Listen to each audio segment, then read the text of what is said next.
Hello friends, welcome back to your channel. आज मैं लेके आई हूँ आपके लिए बहुत खूबसूरत plant monstera. One of the best favourite plant है ये मेरा, जिसे स्प्लिट लीफ फिलोडेंड्रॉन के रूप में भी जाना जाता है। ये प्लांट अट्रैक्टिव होने के साथ साथ एवरग्रीन एयर प्यूरीफायर प्लांट है।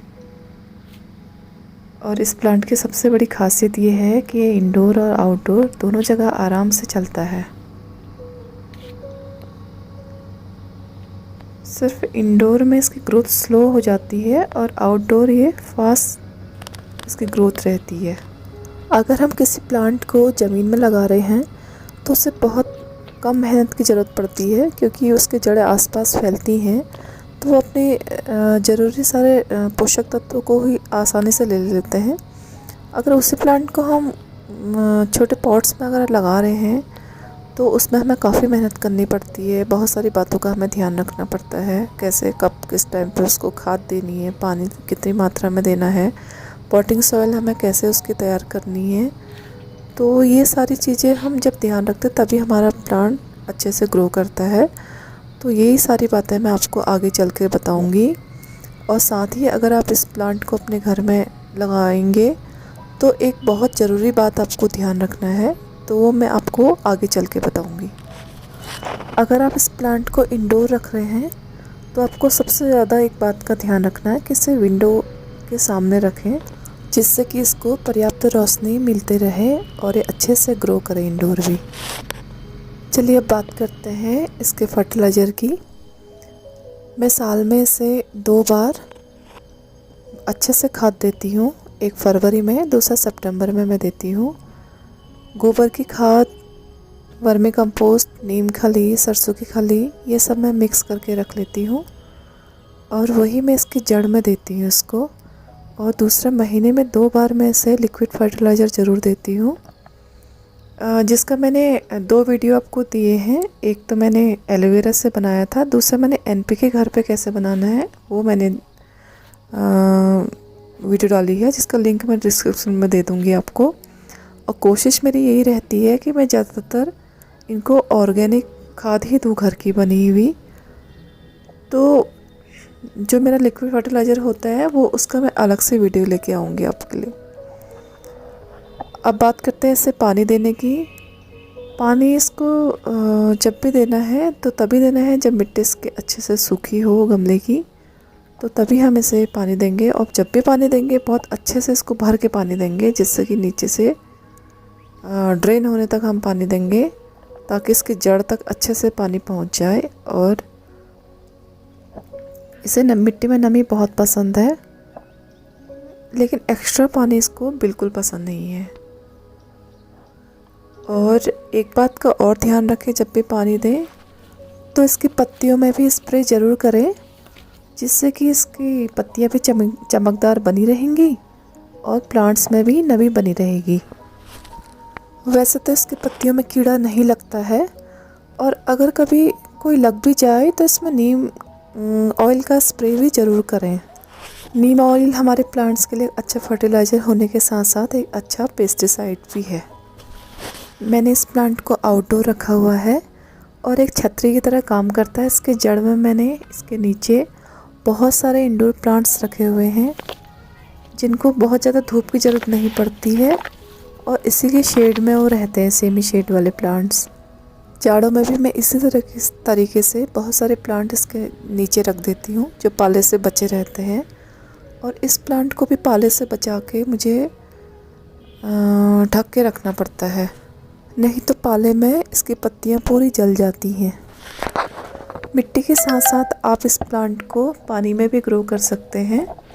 पानी में भी आसानी से चलता है ये प्लांट। बहुत ज़्यादा अट्रैक्टिव होने के कारण इस प्लांट में थोड़ी भी धूल बिल्कुल अच्छी नहीं लगती है। तो इस तरीके से बीच बीच में अच्छे से धो दें इस प्लांट को, अच्छे से पानी से स्प्रे कर दें, जिससे कि इसकी जो पत्तियां हैं और ज़्यादा शाइन करती हैं। और मैं इसी तरीके से लिक्विड फर्टिलाइज़र भी इसको देती हूँ। और जब ये प्लांट थोड़ा बड़ा हो जाता है तो हमें इसे मॉस स्टिक लगानी पड़ती है इसमें। तो इसके मॉस को भी मैं अच्छे से भिगा देती हूँ जिससे कि इसमें नमी बनी रहे। चलिए अब बात करते हैं इसकी पॉटिंग सॉइल की। इसके लिए मैंने लिया है 30% मैंने गार्डन सॉइल ली है, 30% मैंने वर्मी कंपोस्ट ली है और गोबर की खाद मिक्स करी है, 30% मैंने सैंड और कोकोपीट लिया हुआ है और 10% मैंने परलाइट, 1 चम्मच मैंने फंजीसाइड लिया है। और ये मिट्टी जो है इसकी काफ़ी लाइट सॉइल इसको चाहिए होती है जो कि इसके बॉटम तक एयर पहुंचती रहे इसको। और इसको मिट्टी में नमी बनाए रखने के लिए मैंने सैंड और कोकोपीट का यूज़ कर रखा है। अगर आपके पास कोकोपीट नहीं है तो कोई बात नहीं, आप सैंड ही ले सकते हैं या पत्तों की खाद मिला लीजिए। और ये मैंने एक छोटी सी कटिंग, बिल्कुल इसको मनी प्लांट की तरह ही आप कटिंग से लगा सकते हैं, लिया हुआ है। करीब 1 महीने से मैंने ये पानी में इसे भिगा के रख दिया था, जैसे कि इसके एरियर रूट निकल गई है और अब हमारे प्लांट बिल्कुल रेडी है लगाने के लिए। और जब ये प्लांट छोटा होता है तो बिल्कुल ये मनी प्लांट की तरह ही दिखता है। बाद में इसकी कटिंग स्टार्ट होती है पत्तों में। अब इसे हम अच्छे से पानी दे देंगे ताकि इसके सारे एयर पॉकेट्स भर जाएं। ये हमारा प्लांटर रेडी है, एक नया प्लांट फिर से तैयार हो गया है। और सेम इसी तरीके से मैंने ये प्लांट लगाया हुआ था। ये करीब 3 साल पुराना मेरा प्लांट है।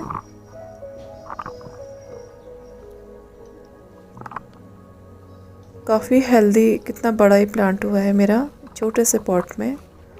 और अगर अब मैं इसे बड़े पॉट में शिफ्ट करूं तो ये और ज़्यादा बड़ा हो जाएगा।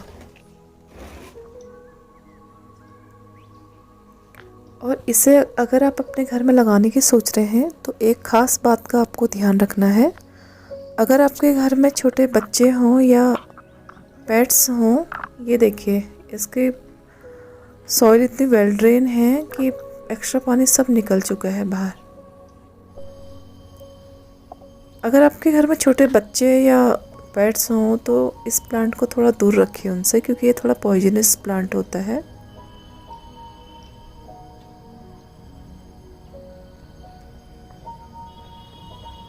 और थोड़ी मेहनत तो लगती है इस प्लांट को ग्रो करने में। तो इसी तरह के आप इसको लगाइए। ये अपने आप में ही एक प्लांट ही कई प्लांट्स के बराबर होता है ये, और काफ़ी हरियाली फैलाता है अपने आसपास, हवा को भी शुद्ध रखता है, पूरा भर जाता है इससे। कूलर पूरा भरा हुआ है मेरा। ज़मीन के साथ साथ इस प्लांट को आप पानी में भी ग्रो कर सकते हैं। पानी में भी आसानी से चलता है ये प्लांट।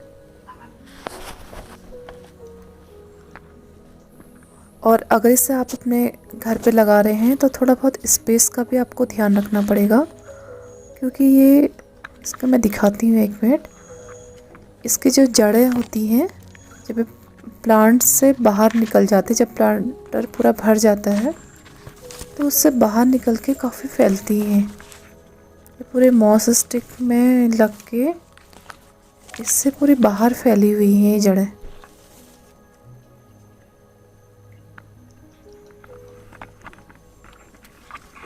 ये देखिए पूरे टेरेस में फैली हुई है, पीछे को बहुत दूर दूर तक फैली हैं।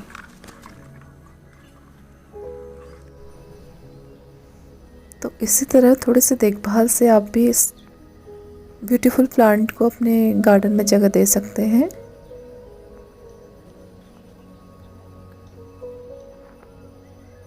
तो फ्रेंड्स, मुझे अप्रिशिएट करने के लिए आप सभी का दिल से बहुत बहुत धन्यवाद। और उम्मीद करती हूँ कि आगे भी आपका प्यार इसी तरह यूं ही बना रहेगा।